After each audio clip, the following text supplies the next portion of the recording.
Nadie lo vio venir. El campo de batalla más sangriento de México no estaba en la frontera. Estalló desde el interior de una misma organización, la Malliza y los Chapitos, dos ramas del cártel de Sinaloa que alguna vez compartieron el mismo eje de poder, el mismo escudo. Ahora se estrangulan en una purga sin retorno. Tras la caída de El Mayo y El Chapo, Sinaloa se convirtió en un infierno, donde la máquina del poder empezó a devorarse desde dentro. Y en menos de medio año, el estado de Sinaloa se transformó en un campo de guerra abierto. Más de 1000 personas muertas o desaparecidas. Camiones ardiendo, casas reducidas a escombros, y cuerpos colgados de puentes como advertencia. Pero lo más inquietante no era la violencia, sino su precisión. Ningún cabecilla fue eliminado. Cada ataque, cada ejecución, apuntaba directamente a los operadores intermedios. Como si alguien estuviera purgando la máquina sin alterar su estructura. Y Harfuch lo entendió. No desplegó tropas. No bloqueó caminos. No intervino. Solo observó. Dejó que el sistema se desangrara por sí solo, hasta que las grietas más profundas quedaran al descubierto. Porque a veces, la mejor forma de destruir un monstruo, es dejar que se devore a sí mismo. Al mismo tiempo, comenzaron a aparecer símbolos extraños en las escenas de los asesinatos, sombreros manchados de sangre, la marca de la misa, y pizzas quemadas, el mensaje habitual de los Chapitos. Cada cadáver era una declaración, no para. Y Harfuch los estaba viendo. Durante 7 meses. En silencio, recolectó datos, analizó patrones de combate, rutas de escape, frecuencia de drones y tasas anormales de bajas. No intervenía. Y cuando ambos bandos quedaron reducidos a núcleos débiles arsenales sin usar y redes de comunicación filtradas, dio la orden. A las afueras de Mazatlán, entre la niebla densa, 12 vehículos blindados de la Marina rodearon en silencio una villa aparentemente abandonada. Solo 2 guardias afuera. Nada de drones, ni señales activas. El silencio era sospechoso. Pero no hubo un solo disparo. En 7 minutos, el complejo, 800 metros cuadrados, estaba bajo control total. El verdadero hallazgo no estaba en la superficie, estaba enterrado bajo tierra. Lo que encontraron no estaba a simple vista. Bajo un piso de madera, había un búnker a 12 metros de profundidad. Accesible mediante puertas de acero reforzado, selladas con cerraduras biométricas dobles. Tras romper la última barrera, apareció un arsenal completo, 1 tonelada de armas de uso militar, todas sin estrenar. Había rifles de asalto, granadas, RPGs y fusiles calibre Barrett diseñados para derribar helicópteros. Las cajas estaban intactas, selladas, todavía cubiertas con aceite protector. Nada había sido utilizado. A un lado, una sala técnica con 6 servidores encendidos. Lo más inquietante no fue la tecnología. Fue la logística.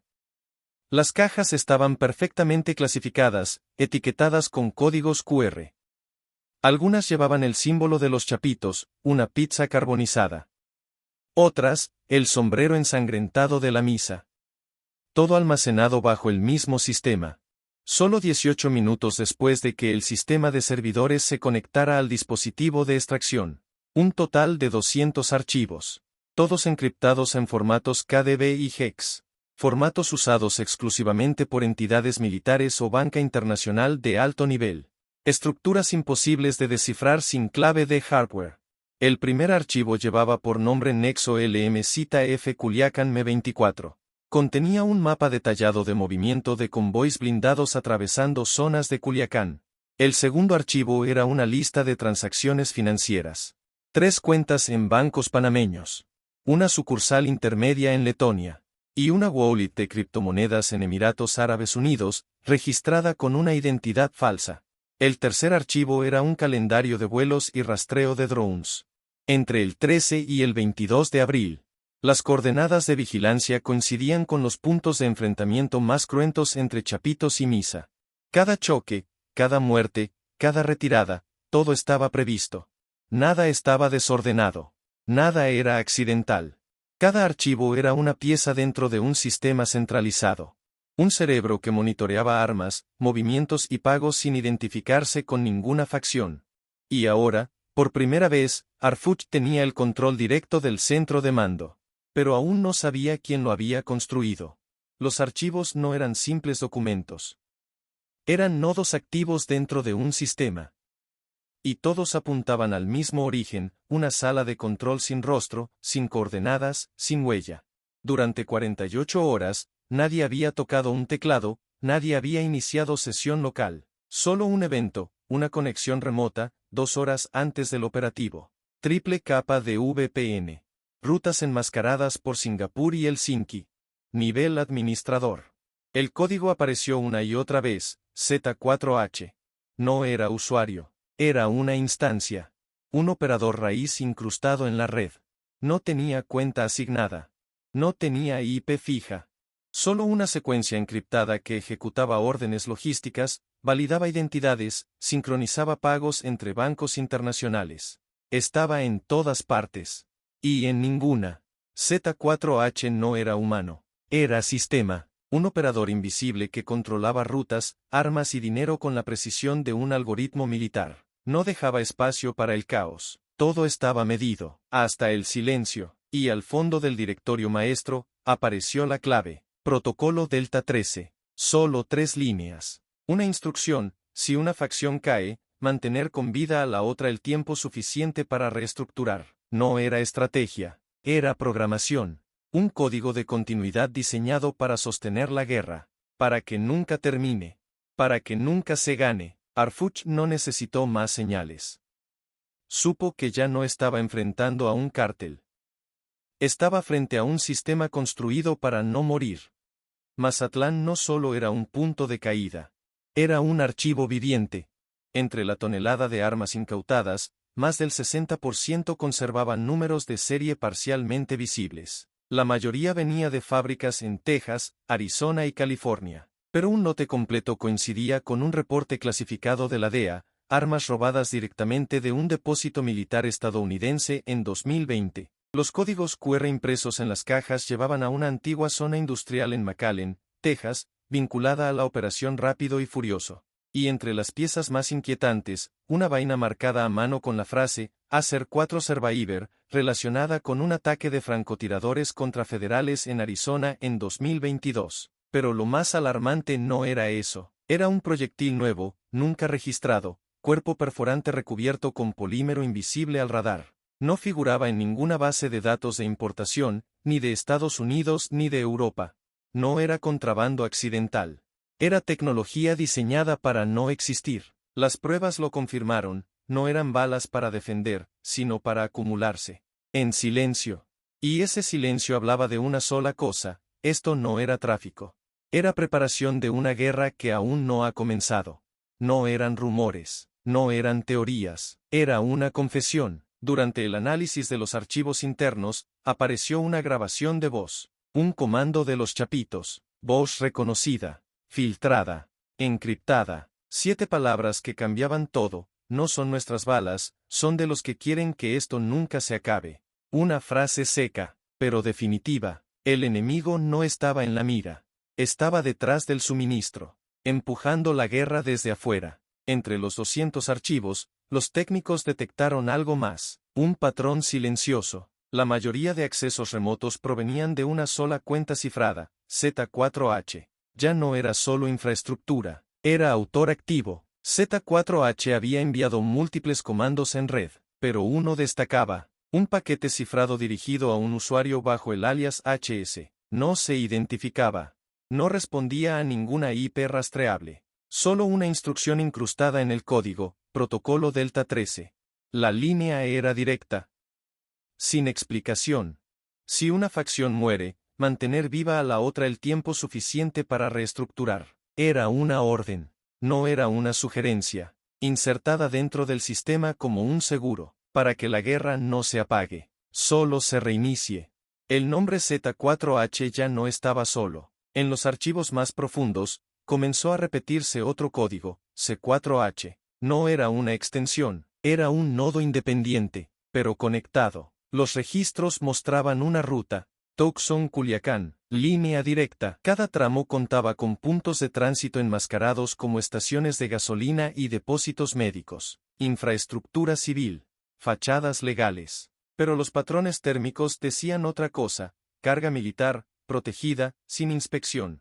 El calendario logístico había sido cargado por C4H. Cada envío validado. Cada punto de entrega blindado digitalmente. Nada entraba o salía sin su aprobación. Y las rutas no variaban. Eran constantes, cronometradas, programadas. Pero las armas eran solo una mitad. Los archivos revelaron que C4H también coordinaba las finanzas entre Chapitos y la Misa. Transacciones cruzadas. Validaciones simultáneas. Un mismo servidor. Un mismo protocolo de autenticación de 2 factores. Plantillas digitales idénticas, como si ambos cárteles compartieran un mismo backend financiero. Los analistas rastrearon las firmas electrónicas. Los tiempos de ejecución coincidían. La lógica del sistema no dejaba lugar a dudas, no era cooperación. Era arquitectura compartida. Ambos lados eran clientes de una misma entidad invisible. C4H no respondía a uno. Sostenía a los dos. El operativo terminó, pero la búsqueda no. La Marina registró cada centímetro del complejo. En las zapatillas de un guardia, encontraron algo que no estaba en ningún informe, una memoria USB, envuelta en papel aluminio, adherida al talón interno, invisible a simple vista. El hombre llevaba tatuajes de ambos bandos. Una pizza carbonizada en el hombro izquierdo, un sombrero ensangrentado en el derecho. Pertenecía a todos. Y a ninguno. La USB fue aislada, sin conexión a red. En el laboratorio del Ministerio de Defensa se extrajeron 3 archivos. El primero, una transacción blockchain. 2 billeteras, Cule 01 y más 13. Movimiento cifrado. Sin ruta bancaria. Sin origen rastreable. El segundo, una grabación de 57 segundos. Voz masculina. Acento del norte. Confirmaba lo que los datos insinuaban. Existía un acuerdo vivo entre Chapitos y Misa. Un pacto no declarado. Intercambio de personal. Protección de infraestructura crítica. Neutralización selectiva. El tercero, un mapa interno, con 2 capas. Una firmada por Chapitos, otra, por la Misa. Ambas trazaban zonas de paso, depósitos compartidos, rutas intocables. Como si el sistema supiera dónde no debía golpear. Lo que parecía una guerra era en realidad un circuito protegido. Una coreografía silenciosa. Y C4H no era un testigo. Era el coreógrafo. En el archivo de audio extraído desde la USB, una frase se repetía como código estructural: no matar a los nodos. No era una consigna ideológica. Era una regla operativa. En ese contexto, nodos no eran personas comunes. Eran centros de procesamiento, unidades de finanzas, enlaces de logística. El mensaje era claro: la guerra no debía interrumpir el funcionamiento del sistema.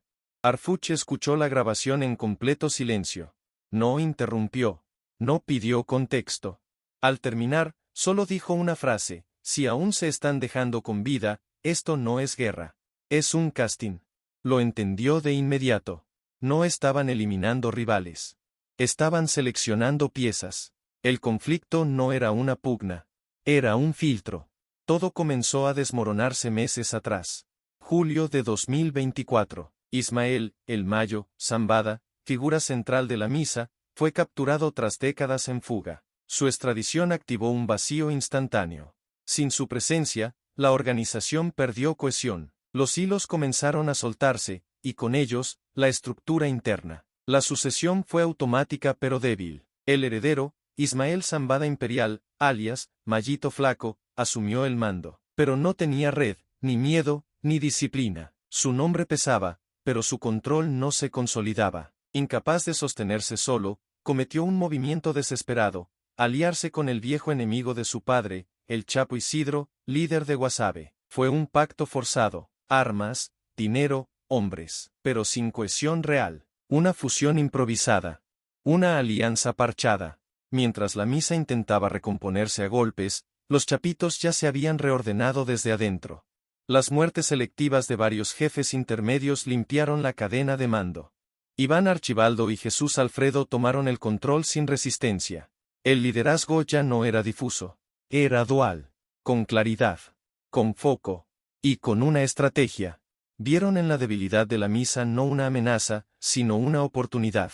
Desde dentro, comenzaron a cercar. A desmantelar. A observar sin exponerse. Harfuch, por su parte, no desplegó tropas.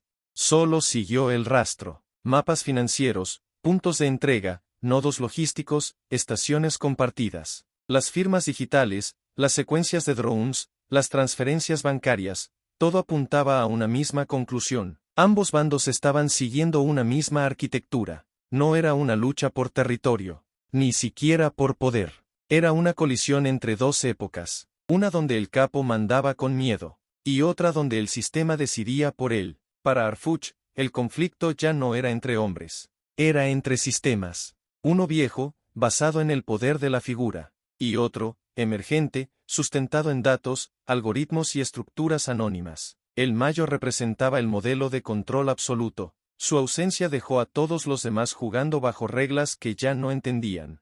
Mientras el norte ardía con los enfrentamientos entre la Misa, Guasave y células de Caborca, algo insólito ocurrió al sur. En Mazatlán, los chapitos comenzaron a replegarse. No hubo combates, no hubo comunicados. Simplemente desaparecieron de 3 zonas críticas, 2 rutas de tránsito y un centro logístico. La retirada fue quirúrgica. Sin señales.